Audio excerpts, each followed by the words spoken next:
اچھا شہرہ، سب سے پہلے تو ایک بڑی اچھی بات ہے کہ ایکنالج کیا جاتا ہے ہمارے پولیس کے شہداء کو بھی، اور اگر دیکھا جائے تو لاتعداد قربانیاں ہیں، کیونکہ سب سے پہلے بھی پچھلے دنوں میں ہم نے دیکھا کہ پولیس چوکی پہ جب دشمن جب بھی حملہ کرنا چاہتا ہے سب سے پہلے تو آپ کی چوکی پہ، اور چوکی پہ کون کھڑا ہے؟ آپ کا پولیس اہلکار کھڑا ہے، آپ کا سپاہی کھڑا ہے، تو وہ تو سب سے پہلے ٹارگٹ بنتا ہے، وہ جو اس کے بعد پھر باقی عام لوگوں کو جو ہے وہ ٹارگٹ کیا جاتا ہے۔ ویسے اگر دیکھا جائے ہسٹری تو کتنے سال ہو گئے ہیں، کتنے ویسے شہداء کی فیملیز ہیں؟ میں یہ بھی جاننا چاہوں گی۔ اگر ہم بات کریں 1971 سے جو ہمارے پہلے شہید ہیں اے ایس پی میکن صاحب، اور سندھ پولیس کی اگر ہم تاریخ کی بات کریں، اس سے پہلے چونکہ ریکارڈ نہیں ہے، 1 یونٹ سسٹم تھا، اور وہ تو 1971 سے لے کے اب تک 2549 کا فگر ہے، جس میں ہمارے پولیس پرسنل نے، جس میں کانسٹیبل سے لے کے سینئر رینک آئی جی پی تک نے جامع شہادت نوش کیا۔ صرف سندھ پولیس کی بات کروں تو 2549، اور اوور آل پاکستان میں 8000 سے زائد پولیس پرسنل نے جو ہے وہ جامع شہادت نوش کیا، جس میں چاروں پروونسز کے لوگ شامل ہیں۔ آج کا جو گزشتہ دن ہے 4 اگست کا، جو ہم یوم شہداء کی بات کر رہے ہیں، جو کل ہم نے خراج عقیدت پیش کیا تمام شہداء کی فیملیز کو، تو جو 4 اگست کا دن ہے وہ بیسیکلی وردی آئی جی پی صفت غیور صاحب تھے، جو کہ پشاور میں اپنے آفس سے نکلے تھے اور بام بلاسٹ ہوا تھا، ان کی گاڑی کو ہٹ کیا تھا، ایک سوزوکی میں بامبر، سوسائڈ بامبر تھا، اس نے جا کے ہٹ کیا تھا، he got martyrdom at the moment. تو اس وجہ سے اس دن کو منسوخ کیا گیا، ادروائز تو یوں تو بے شمار قربانیاں ہیں، ہزاروں کی تعداد میں جو سپاہیوں نے، کوئی نشتر پاک کا بلاسٹ انسیڈنٹ ہو، ایم اے جناح روڈ کا انسیڈنٹ ہو، یا مساجد کے باہر bomb blast, suicide bombing attacks ہوں، ادروائز پروسیشنز کے اوپر اٹیکس، تو ایک معمول کی بات تھی 2008 سے لے کے آنورڈس اگر ہم دیکھیں، اور 90s میں بھی دیکھ لیں جب خون کی ہولی کھیلی جا رہی تھی، کس قدر جو ہے وہ ڈیڈ باڈیز ملنے کا رواج تھا، اور کراچی نے جو مختلف دہائیاں دیکھی اور اس میں خون ریزی کی بہت زیادہ جو ہے اس میں تیزی تھی، یا داستان کہہ لیجئے، اس کے پیچھے جو ہمارے سپاہی ہیں اور جو آفسرز ہیں جنہوں نے اپنی جانوں کا نذرانہ دیا، ان آپریشنز میں حصہ لیا، ان کو چن چن کر دہشت گردوں نے شہید کر دیا، اور کل کا دن وہ ان کو ہم خراج عقیدت پیش کرتے ہیں ان کی فیملیز کے ساتھ۔ یوں تو سال کے سارے ہی دن ملتے ہیں، خوشی ہو غمی ہو، ہر تہوار پہ ہم ان سے ملتے ہیں، ہمارے تمام جو ڈی پی اوز ہیں، district police officers, S S Ps, ان کے فوکل پرسنز، وہ سب ان کے ساتھ رابطے میں رہتے ہیں سال ہر سال۔ وردی آئی جی پی سندھ کی قیادت میں وہ ہمیشہ خود بھی جاتے ہیں ملنے کے لیے، خوشی ہو غمی ہو، عید کا تہوار ہو یا اور دیگر، تو وہ ضرور اس میں شریک کیا جاتا ہے۔ مجھے بتائیں جیسے شہداء کی فیملیز کو، شہداء کی فیملیز کے حوالے سے ہمارے پاس سندھ گورنمنٹ نے بڑے اچھے ویلفیئر پیکیجز اس میں انٹروڈیوس کیے۔ لاسٹ ایئر سی ایم صاحب نے، وردی سی ایم سندھ نے اناؤنس کیا تھا ان کو شہداء کے پیکیجز کو ریوائز کیا، جس کے لیے ہم ان کے مشکور ہیں، اور انہوں نے جو ہے وہ پہلے تو 1 لاکھ سے پیکیج سٹارٹ ہوا تھا، پھر وہ کرتے کرتے 1 کروڑ، اور اب ماشاءاللہ 3 کروڑ تک ان کی ویلفیئر کی جاتی ہے۔ اگر وہ بام بلاسٹ میں یا سی ٹی ڈی کا کوئی اس طرح کا ہے تو اس کے اندر اس کو 3 کروڑ تک ملتا ہے۔ اس کے علاوہ نہ صرف یہ بلکہ اس میں شہداء کے بچوں کو 2 نوکریاں بھی اس میں آفر کی جاتی ہیں، چونکہ اگر بچے چھوٹے 2-3 سال کے ہیں اور وہ جب بڑے ہوں گے 18 سال تبھی وہ سروس میں آ سکتے ہیں، تو پھر ان کو اکارڈنگلی آفر لیٹر ابھی دے دیتے ہیں ایٹ دا ٹائم آف شہادت، اور جب وہ اپنی ایج اٹین کر لیتے ہیں 18 سال کی، پھر ان کو آفر لیٹر پہ ان کو نوکری اکارڈنگلی، اگر وہ میٹریکولیشن کے بعد آئے، انٹر کے بعد، گریجویشن کے بعد، اگر وہ انٹر گریجویشن ہے تو ان کو اے ایس آئی کی مل جاتی ہے،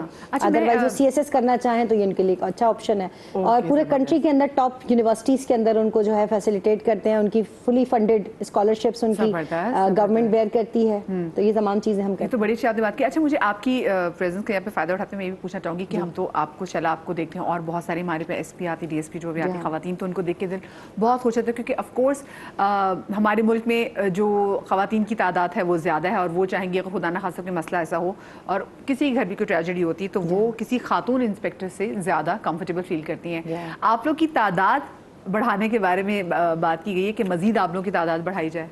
بالکل بڑھائی جانی چاہیے۔ جہاں تک ہم تعداد بڑھانے کی بات کر رہے ہیں، وہیں پہ ہم شہداء کی ابھی جب بات کر رہے تھے تو خواتین نے بھی جامع شہادت نوش کیا۔ ایک ڈی ایس پی فخر سلطانہ تھیں، فخر سلطانہ، ان کی شہادت ہوئی، ایک اے ایس آئی کی ہوئی، 2 کانسٹیبلز کی ہوئی دوران ڈیوٹی۔ اب ہم بات کرتے ہیں خواتین کی پولیس کے اندر کہ وہ کیسے ان کی ہم تعداد کو سویل کر سکتے ہیں، ان کا نمبر کیسے بڑھا سکتے ہیں۔ اس کے لیے ہم نے ریکروٹمنٹس کے ڈفرینٹ پروگرامس کیے، اسکول کالج یونیورسٹیز میں جا کے اویئرنیس سیشن کیے۔ میں نے جب سروس جوائن کی تھی، I did C S S in 2010، میں کراچی کی پہلی خاتون اے ایس پی اپوائنٹ ہوئی۔ میں نے پھر یہ کوشش کی کہ جب تک ہماری تعداد نہیں بڑھے گی تو وہ ریکگنیشن، وہ ہم کام، وہ سروس ڈلیوری نہیں ہو پائے گی. بیکاز اگر ہم پاکستان کی آبادی دیکھیں تو وہ 50-50 ہے، 48% ویمن، 52% زیادہ بڑھ گئی ہے، اب زیادہ ہو گئی ہے خواتین کی. تو اگر ہم بات کریں کہ خواتین کو اگر آپ ان ٹیپڈ سیگمنٹ کے جو اکنامکلی کنٹریبیوٹ ہی نہیں کر رہی، سوسائٹی کے اندر کوئی رول پلے نہیں کر رہی، تو آئی تھنک کہ ان کو پولیس کی طرف آنا چاہیے. اور اس سے بہترین عبادت کوئی ہو نہیں سکتی. تو ہم نے اس کے لیے خواتین کو موٹیویٹ بھی کیا، اور الحمدللہ اب 3% ہے خواتین کی تعداد، 1.8 سے بڑھ کے 3% ہوئی. جہاں ہمارے پاس 250 لڑکیاں ڈسٹرکٹ ساؤتھ کے اندر صرف آئیں جہاں صرف 9 لڑکیاں تھیں. تو اس طرح لڑکیوں کی تعداد کافی انہانس ہوئی. ان کے لیے ہم نے بڑی پوزیشنز پہ لڑکیوں کو آتے ہوئے دیکھ رہی، لڑکیاں CSS کر کے آ رہی، وہ ہمیں بہت خوشی ہوتی ہے. لیکن ہم چاہتے کہ کانسٹیبلری کے اندر تو ہے. اور سینئر کمانڈ میں آپ کو بتاؤں، جب وومن پروٹیکشن ایکٹ 2006 آیا اس کے بعد پہلی خاتون جو ہے وہ اس کے اندر جوائن کیا. اس سے پہلے میم ہیلینا تھیں، ایڈیشنل IG ریٹائر ہوئی ہیں میم. تو وہ تھیں، she was the only senior officer in the country. اور اس وقت پورے پاکستان میں صرف SSPs ہیں، نو DIG lady officer in the country. So we are trying our level best کہ اس پوزیشن پہ بھی جائیں ڈیسیجن میکنگ پہ. اور CSS کر کے 10 ہمارا جو کوٹا ہے اس کے ذریعے ہمارے 10% کوٹا میٹ ہو چکا ہے اب تک. چلے بھی ہم تو چاہیں گے کہ ہم اور وردی میں خواتین کو اور دیکھیں، کیونکہ مجھے لگتا ہے کہ ہمارے یہاں ابھی بھی جو عورت ہے شی از انہرڈ بہت سارے طبقوں میں. اس لیے ہمارے ہاں بندوں کے ہم دیکھتے ہیں کہ جی کوئی بھی آپ سویپنگ سٹیٹمنٹ اٹھا کے کبھی خواتین کی کسی بھی مسئلے کے حوالے سے دے دیے جاتے ہیں. جیسے ہمیں بات کر رہے تھے فارمولا ملک کے حوالے سے بھی پتہ چلا، جی شکیل صاحب نے بتایا کہ جی وہ بین کر دیے گئے فارمولا ملک. تو مدیہ یہ کہہ لیجیے کہ یہ تو خواتین جب نہیں فیڈ کرا سکتی تو یہ تو خواتین کا فیصلہ ہونا چاہیے نا. بالکل. آپ عورتوں کے فیصلے بندے کیوں لے رہے ہیں، یہ بھی بڑا مسئلہ ہے. اچھا، کیونکہ آج کا ہمارا جو ٹاپک تھا میں ذرا واپس چاہوں گی کیونکہ جانے سے پہلے مجھے اس کو کنکلوڈ بھی کرنا ہے. ایک چیز میرے جہاں سراہنے بھی پڑی ہوئی وچ از چائے. ویسے تو میں بلیک کافی بھی زیادہ پیتی ہوں. یہ جو چائے ہے اس کی پتی کا کیسے پتہ چل سکے گا کہ یہ پتی صحیح ہے، یہ بتائیں پہلے. دیکھیں جو چائے ہے اس کا کلر براؤن ہوتا ہے، ٹھیک ہے. اس کا ایک آسان سا ٹیسٹ ہے، وہ آپ اپنے گھروں میں بھی کر سکتے ہیں. ایک ہمارے لیبارٹریز میں ایک پیپر یوز ہوتا ہے فلٹریشن کے لیے، فلٹر پیپر کہلاتا ہے، وہ سستی سی چیز ہے. وہ آپ لے لیں، اور آپ ٹیشو بھی لے سکتے ہیں ویسے. تو وہ آپ لے کے اس کو گیلا کریں، اس پہ اسپرے کریں پانی کا، اور اس کے بعد آپ اس پہ پتی ڈال دیں. اگر تو اس کے اندر کلرز ایڈ ہوں گے تو وہ پتی کلر چھوڑ دے گی اور اس میں مختلف کلرز کا رینبو بن جائے گا. اور اگر تو وہ براؤن کلر پیور ہے، آرٹیفیشل نہیں ہے، تو پھر وہ کوئی بھی کلر اس میں نہیں آئے گا، کیونکہ براؤن کلر جو ہے مختلف کلرز میں بریک نہیں ہوتا.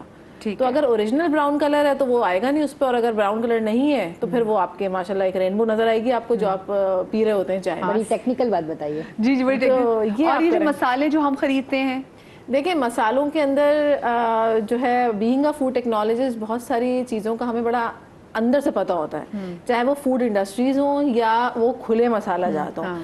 تو جو کھلے مسالے ہیں ان کے اندر عمومی طور پہ لکڑی کا برادہ جو ہے نا وہ ایڈ کیا جاتا ہے، ٹھیک ہے. لیکن بڑی بات ہو جائے گی، لیکن بات یہ ہے کہ میں نے تو بہت انڈسٹریز میں بھی جا کے یہ حال دیکھا ہے کہ فنگس لگی ہوئی جو مرچیں ہوتی ہیں وہ بھی پس رہی ہوتی ہیں، ٹھیک ہے، اور وہ بھی ڈبے میں پیک ہو جاتی ہیں. آپ فنگس کی مرچوں کی بات کر رہی ہیں، میں انٹومولوجسٹ ہوں. ہمارے پروفیسر ہمیں پڑھایا کرتے تھے کہ یہ جو دار چینی ہوتی ہے درخت کی بارک ہوتی ہے، چھال ہوتی ہے، تو اس کے اندر بیٹلز بیٹھی ہوئی ہوتی ہیں جو بالکل براؤن کلر کی ہوتی ہیں، اور اس کا کیموفلیج وہی کلر ہوتا ہے، آپ کو پتہ ہی نہیں چلتا اس میں بیٹلز کتنی ساری اسپیشیز موجود ہیں. اور وہ اس کو اتارتے ہیں، کسی کے پاس ٹائم نہیں ہوتا کہ اسے واش کریں. اس بارک پہ اتنی مٹی ہوتی ہے، اس میں بیٹلز بھی ہے، وہ سب وہاں پڑی ہوتی ہیں، اس کو مشین میں ڈال کے پاؤڈر بن جاتا ہے وہ سب، اور وہ یوٹیلائز ہو رہا ہوتا ہے. صحیح. اچھا مجھے بتائیے آج کل جو جعلی انڈے اور جعلی چاول، بھئی آپ اکثر چاول کو آپ کہتے ہیں یار چاول عجیب سے چیوئی کیوں ہو گیا ہے؟ ویسے میں نے تو ابھی تک ایسا کچھ چاول چیوئی جی پچھلے دنوں میں نے ایسا سنا تھا کہ پلاسٹک کے اس میں کوئی ایمالگمیشن ہے یا اس طرح سے کر کے کوئی اسپیشی بنائی جا رہی ہے، کیونکہ سائز چھوٹا ہو جاتا ہے ایک دم سے، سائز چھوٹا. لیکن ابھی تک میں نے اس پہ کوئی ریسرچ یا ایسے پاکستان کے اندر چیز نہیں دیکھی. یہ کہہ لیجیے کہ سوشل میڈیا پہ کافی یہ چل رہا تھا، بٹ پریکٹیکلی مجھے اس میں اتنا وہ نہیں ہے کہ اس میں پلاسٹک کیسے ایڈ ہوتی ہے اور یا کیا ہوتا ہے. ایک جو ملک بنتا ہے چاول کا، تو وہ جو فصل گرو ہو رہی ہوتی ہے اس ٹائم پہ وہ پراپر پانی کی ایک تعداد ہو، اس میں جو اسپیشیز ہوتی ہیں وہ اس کا ملک کھا جاتی ہیں، ٹروکوگراما اسپیشی ہوتی ہے، وہ ایک الگ چیز ہے. بٹ اتنے مشکل نام آپ کو یاد کیسے ہو جاتے؟ مجھے پہلے آپ ڈاکٹر یہ تو بتائیں. جناب میں نے ماسٹرز کیا انٹومولوجی، گولڈ میڈلسٹ ہوں. ماشاءاللہ ماشاءاللہ زبردست. نہیں اتنے زبردست نام دے کہ ہم اپنا میس کمیونیکیشن فلم میکنگ پڑھ کے، لیکن یہ جو ورڈ میں سنی میں نے کہا یار یہ ایک اور بڑی مزے کی بات ہے جیسے آپ نے کہا چاول میں پلاسٹک ہوتی ہے. جب سے یہ سوشل میڈیا آیا نا تو بہت ساری چیزوں میں پلاسٹک نکل آئی ہے اور ربر بھی نکل آئی ہے for the sake of content. ہاں فار ایگزامپل, اچھا نہیں for the sake of content نہیں, سم ٹائمز آپ کو اویئرنیس بھی نہیں ہوتی. ابھی پچھلے 4-5 سالوں میں اپنے اسٹوڈنٹس کو بھی بتا رہی ہوتی ہوں کہ میں ایک ویڈیو دیکھ رہی تھی سوشل میڈیا پہ, اور اس میں دکھا رہے تھے آٹے کا گولا بنا کے انہوں نے اور پانی کی دھار کے نیچے کر کے, اور تھوڑی دیر بعد نا دکھایا کہ دیکھیں اس کے اندر سے کیا نکلا. وہ اس کو یوں کر کے کھینچتے ہیں, وہ کھنچ جاتا ہے, ٹھیک ہے, کہنے کہ دیکھیں یہ پلاسٹک ایڈ کر دی اس کے اندر, اب آٹے کے اندر بھی پلاسٹک ایڈ ہو گئی. اب ظاہر سی بات ہے ایک عام آدمی جس کو اویئرنیس نہیں ہے, ٹیکنیکل نہیں ہے, اس کو تو نہیں سمجھ میں آئے گی. اب اس پہ کمنٹس پہ کمنٹس کہ ہمارے ملک میں یہ فلانا. تو ہوتا کیا ہے کہ وہ ہمارا جو گندم ہوتا ہے اس کے اندر ایک چیز ہوتی ہے گلوٹن, اور وہ گلوٹن از اے پروٹین, اور یہ وہی پروٹین ہے جو آپ کے آٹے کے اندر لچک پیدا کرتا ہے, اوکے, تو فلیکسیبلٹی پیدا کرتا ہے, الاسٹیسٹی پیدا کرتا ہے. تو وہ جو ہے وہ گلوٹن, یہ تو پریکٹیکل ہم کرواتے ہیں کہ ہم آٹا جو ہے وہ دھار کے نیچے رکھتے ہیں اور اس کو آہستہ آہستہ ملتے ہیں تو اس کا اسٹارچ بہ جاتا ہے جس کو نشاستہ بولتے ہیں, اور آخر میں گلوٹن بچتا ہے. تو وہ پلاسٹک نہیں ہے, وہ گلوٹن ہے. اچھا ایک اور چیز, کیونکہ اب سوال بڑے آنے لگے ہیں, جعلی کوکنگ آئل کی کوئی نشانی ہے؟ No, I think you should just read the label. ٹھیک ہے, سیڈ آئلز جو ہوتے ہیں ان سے ذرا. کوکنگ آئل جو ہوتا ہے نا, جب ہم اس کو ایک دفعہ گرم کر لیتے ہیں نا تو وہ اس کی جو کمپوزیشن ہے نا وہ ٹوٹ جاتی ہے. جو اچھا کولیسٹرول, گڈ کولیسٹرول, عوام الناس کی نالج کے لیے کہ جو گڈ ہے اور بیڈ ہے اس کے اندر, آپ بار بار اس کو ہیٹ اپ کرتے ہیں نا تو اس کے مالیکیولز ڈیڈ ہو جاتے ہیں, ٹوٹ جاتے ہیں. اس کی وجہ سے وہ ری یوز کرنے میں آپ کو نقصان دیتا ہے. لیکن آپ جو روڈ سائڈ سے سموسے, پکوڑے, اس کی کڑھائی کا تیل شاید 2-3 سال پرانا ہوتا ہے, کیونکہ اسی میں ایڈ آن کرتا رہتا ہے, مزید ایڈیشن ہوتی رہتی ہے, وہ چینج نہیں کرتے. تو کوکنگ آئل کے بارے میں یہ ہوتا ہے کہ سب سے بہترین تو مسٹرڈ ہے. آپ سرسوں کا تیل یوز کریں, بہترین ہے, اس میں آپ کا نا گڈ کولیسٹرول, بیڈ کولیسٹرول والا پرابلم ہی ختم ہو جائے گا. سیڈ آئلز اور پام آئلز جو ویجیٹیبل آئلز ہیں وہ, چونکہ جب آئل تیار کیا جاتا ہے نا, ایک تو نیچرلی ہے ویجیٹیبلس میں, اور ایک آئل ہوتا ہے جس کو ہائیڈروجنیشن کر کے اس کو بنایا جاتا ہے.